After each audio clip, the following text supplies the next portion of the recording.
Fala, ouvintes, tudo bem? Sejam muito bem-vindos. Agora vamos dar continuidade à nossa conversa com Jaime Drummond. Quero falar um pouquinho sobre tecnologia e também ouvir algumas dicas e informações sobre hospitalidade. Jaime,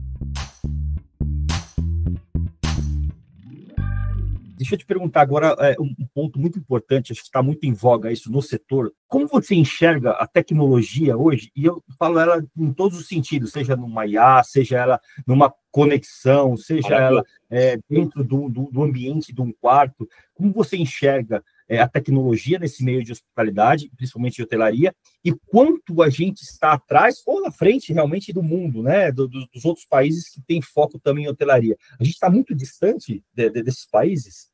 Acho que a primeira coisa que a gente tem que ter certeza é que tecnologia sem alma não encanta. Ao mesmo tempo que o ser humano, sem uma ferramenta de excelência, hoje em dia ele não consegue entregar. Essa é uma questão que a gente vive até com novas gerações, né? De uso dos serviços do hotel. Me colocando aqui como um profissional que comecei minha carreira atrás do balcão de uma recepção de um hotel. Assim eu comecei minha carreira no Hotel Meridian Copacabana, numa época em que os sistemas de softwares de computadores estavam sendo implantados. Eu vivi essa transição do manual para o software. Aquilo tudo era muito novo. A gente ainda usava Telex, que é incrível.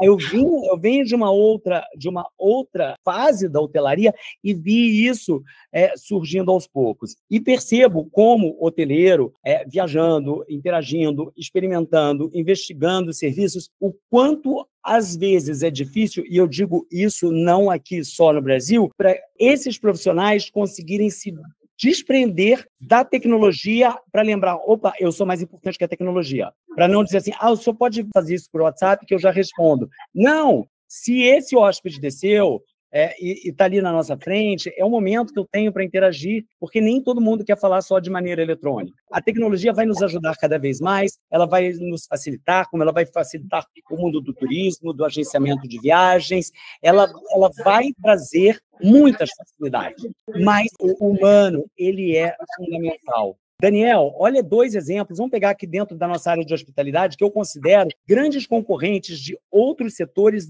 do nosso mesmo guarda-chuva, aviação. Eu sou apaixonado por aviação, e tudo começou quando eu comecei a ver que a aviação crescia tanto que eles estavam roubando a cena de determinados grandes hotéis do mundo. Certas companhias estavam evoluindo a tal ponto que elas estavam deixando os hotéis assim, opa, eu não consigo fazer em 3 dias o que um comissário consegue fazer em 10 horas para encantar um cliente. Hoje, você repara, companhias como a Qatar, que acabou de ganhar o prêmio agora de melhor companhia aérea do mundo, né? O que eles entregam em termos de hospitalidade de ponta a ponta, que vai desde o check-in ao embarque, ao serviço da cabine, a conexão no aeroporto de Doha, até o seu próximo voo, e ter certeza que você pagou um pouco mais, mas você quis viajar ali para ter esse tipo de experiência. Ou como a Singapore Airlines, que acabou de ser premiada como melhor equipe de bordo do mundo. Tem tecnologia? Tem, claro. Eu conheço e já passei por isso. Eu sei o quanto a tecnologia ajuda.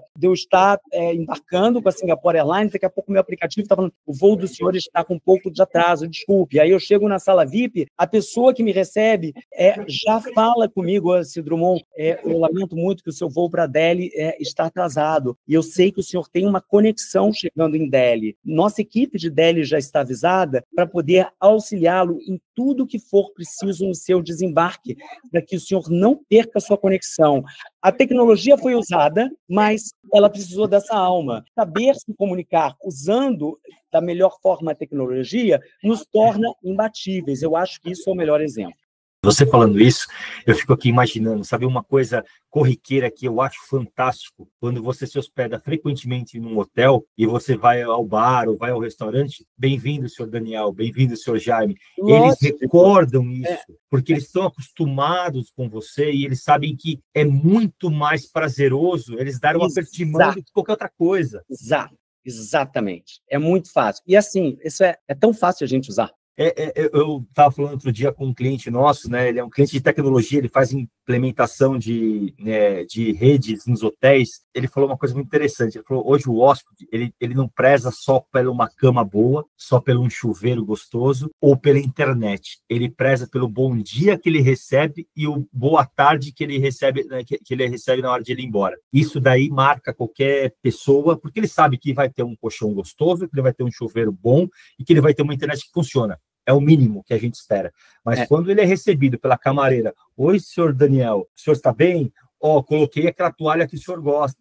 Isso, para mim, acho que é fantástico, né? É verdade. E ainda mais quando isso é feito de forma invisível. Invisível. Essa é a grande mágica. Exatamente. O hóspede não nota que você fez, mas está tudo feito antes que ele imagine que vai acontecer.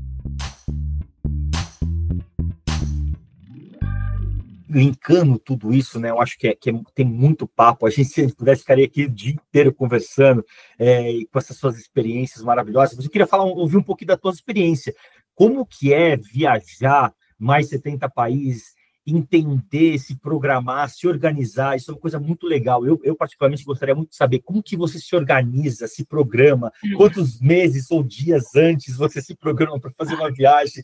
Fala pra gente um pouquinho. Às vezes de véspera, Daniel. Não acredito. Eu vou te contar aqui os bastidores. Acredite, muitas viagens são feitas quase de última hora. A minha agenda é muito de última hora. Foi a primeira vez, acho que fiz uma reserva para dezembro. Eu falei, gente, mas será que dezembro eu vou mesmo para esse lugar? E eu não sei, eu não estou acostumado com isso. As minhas coisas são feitas de última hora. Quando eu vejo outros criadores de conteúdo, que eles já têm todo o calendário, eu falo assim, gente, não é possível, faço alguma coisa errada, ano que vem eu vou melhorar. E não, continuo fazendo tudo igual. A minha equipe, de vez em quando, pira comigo, porque eu falo, gente, estou embarcando amanhã, para onde? E as coisas vão. Então, muito do que eu gravo, eu acho que essa é a característica do canal, é espontâneo. Às vezes eu tenho que descobrir a história no local, e às vezes eu começo o vídeo, eu falo, caramba, peraí, mas como é que não me contaram isso antes? Eu vou ter que começar tudo de novo. Então, eu começo tudo de novo, eu vou do zero. Quando a pessoa do hotel fez toda a diferença, me contou uma determinada história que eu não sabia, opa, tá aqui. Esse é o gancho do vídeo. As histórias são construídas com esses personagens, né? Essas pessoas fazem parte. A gente começou com hospitalidade, nosso DNA é hospitalidade. O Carioca no Mundo nasceu para colocar um holofote nos melhores serviços do mundo. Então, nós não somos um canal de críticas, somos um canal que traz exemplos positivos. A gente nasceu para falar de coisa boa. O que não é bom, desliga a câmera, não vale a pena filmar. Me traz um vinho, por favor, eu quero tomar um vinho. Já fiz em companhia aérea. Não, vamos fazer o seguinte, gente, me traz um vinho. Não vou filmar isso, porque não está valendo a pena. E essa é a história. Eu faço muito, Daniel, em cima das oportunidades que surgem, claro, até porque aproveitando uma determinada promoção de passagem ou um determinado destino, né? A não ser que seja um lugar que eu queira muito ir, porque aí eu quero durante o período do Réveillon, porque eu quero passar o Réveillon lá, então a gente paga um pouco mais caro e tal. Mas como qualquer negócio, como qualquer canal, como a equipe hotel, isso é um business e tem que fechar a conta. Então, eu tento aproveitar as melhores oportunidades e faço uma curadoria de destino. Uma das características do Carioca no Mundo é sair do óbvio. Se tem algo que está sendo extremamente falado ou que já foi explorado por 10, 20 criadores de conteúdo ao mesmo tempo, aquele empreendimento não entra muito no nosso foco. Mesmo que eu conte a história de uma maneira diferente. É claro que existem exceções, é claro que a gente fala, o Copacabana Palace, que é um grande parceiro, a gente já mostrou o Copa como o planeta inteiro já mostrou, só que a gente mostrou da nossa forma, com o nosso olhar. O que fez o sucesso. Eu fico ouvindo, fico fascinado, porque eu acho que o mais gostoso disso é isso, é você levar as pessoas, às vezes, onde ela não imaginava estar entrando, né? Não imaginava estar acompanhando. Eu vi o teu vídeo da malagem, de você embarcando, eu vi o quão fantástico é aquele momento. Ainda não tive a oportunidade de ir, mas em breve eu irei, e acho que isso mostra o quanto isso é legal e gostoso, e a gente que é ouvinte fica fascinado. Bom, meu amigo, eu quero agradecer muito você, mas antes da gente encerrar, eu queria que você falasse para o nosso público, desse uma dica de um lugar, pode ser aqui no Brasil, pode ser fora, que é imperdível de ir, que as pessoas que estão aqui, que amam viagens, ficariam fascinadas, alucinadas, e que seria aquela viagem que tem que ir antes de morrer. Tem lugares no Brasil que eu acho que tem que ir muitas vezes antes de morrer. Um deles que eu sou fascinado é pelas Cataratas do Iguaçu. É um dos lugares que eu me sinto melhor na vida. A potência daquelas quedas da água, a beleza daquele parque, a organização daquele parque, a hospitalidade que a gente encontra nas pessoas. Eu acho que é a hospitalidade que a gente encontra na natureza ali dentro, né? Na vida animal, em tudo que a gente vê, me transforma. Eu já ouvi uma vez, Daniel, que aquele lugar é um dos chakras da Terra. E eu acredito que seja, né? Se tiver a oportunidade então, de ficar ali no Belmont do Hotel das Cataratas, acordar cedinho, atravessar, descer, ir até as cataratas, você meditar, refletir, respirar aquele ar puro, eu acho que é um dos lugares mais especiais do planeta. Eu sei que muita gente no Brasil viaja para fora e, de repente, não conhece essa maravilha. E nós temos tantas. Um dos lugares mais surpreendentes que eu já fui na minha vida é o Jalapão. O Jalapão é de uma beleza. É um dos lugares que eu falo, vá correndo, não perca, e que Deus preserve o Jalapão do jeito que ele é. O meu maior medo é do turismo se desenvolver de tal forma que o Jalapão não seja mais o que ele já foi. E foi um dos lugares mais bonitos que eu já vi. Então, nós temos belezas únicas, né? Paisagens sensacionais, o litoral de Alagoas, enfim, o Brasil é lindo. O Rio de Janeiro é maravilhoso, eu como carioca, mas eu sou apaixonado pela cidade onde eu nasci. São Paulo é sensacional. Eu vou para São Paulo, gente, eu me divirto mais em São Paulo do que em Nova York. Muito mais, ainda está aqui pertinho, restaurantes maravilhosos, uma vida cultural agitadíssima. Então, Minas Gerais, né, não tem povo mais hospitaleiro do que o mineiro. Amo Minas, né? Dia 10 mesmo eu estou lá, já tem uma festa que eu estou indo para Minas. Então, o nosso país é maravilhoso. Então, o planeta é recheado de lugares incríveis. Existem aqueles que fazem parte dos sonhos de grande parte da população. Paris, que é única, mas é única porque Paris está lá. Então, quem é em Paris, vale em Paris.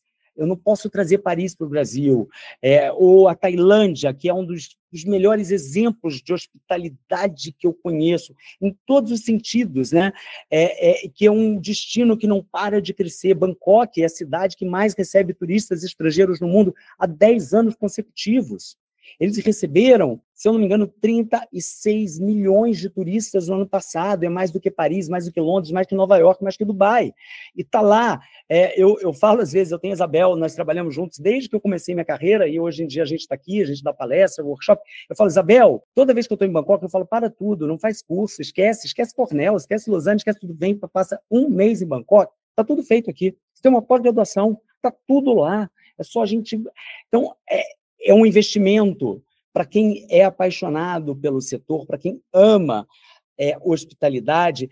Tem determinados destinos que são obrigatórios e que merecem ser visitados, porque eles são não apenas obrigatórios, como encantadores. Eu vou até complementar todos esses que você falou, a não ser Bangkok, que eu não fui, mas Lençóis Maranhenses, eu acho que é um dos lugares mais incríveis que existe na face dessa terra. É verdade. Como pode a gente ter aquela natureza daquela forma tão linda, né? Eu acho que é o que você falou, nosso Brasil não deve para lugar nenhum do mundo. Não.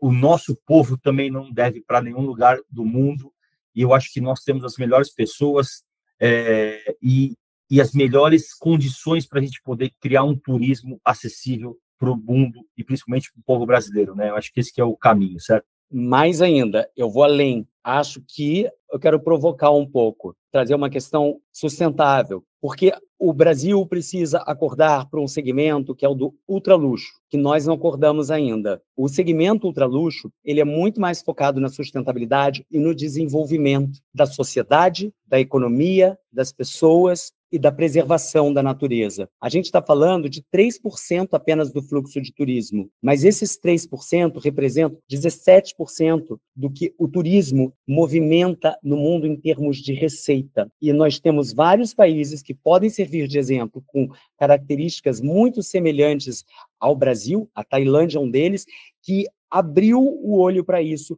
investiu, e o segmento de ultraluxo, ele não para de crescer. Isso não é elitizar o turismo, porque, ao mesmo tempo, a Tailândia nunca deixou de ser um lugar conhecido por mochileiros, mas a gente está falando em elevar os serviços, usando como referência o que existe de melhor. Quando a gente traz isso para o alto e dá espaço também para outros setores do turismo se desenvolverem, a gente consegue conjugar. Então, a gente consegue atrair um melhor, mais qualificado tipo de turismo, que investe mais no desenvolvimento, que emprega mais pessoas e que transforma, inclusive, o turismo econômico em algo melhor. E eu acho que essa é uma provocação, Daniel, que merece uma atenção do governo, principalmente, para ter questões estruturais e condições para que grandes empresas, marcas de hotéis se estabeleçam aqui. Essas grandes marcas, elas servem como força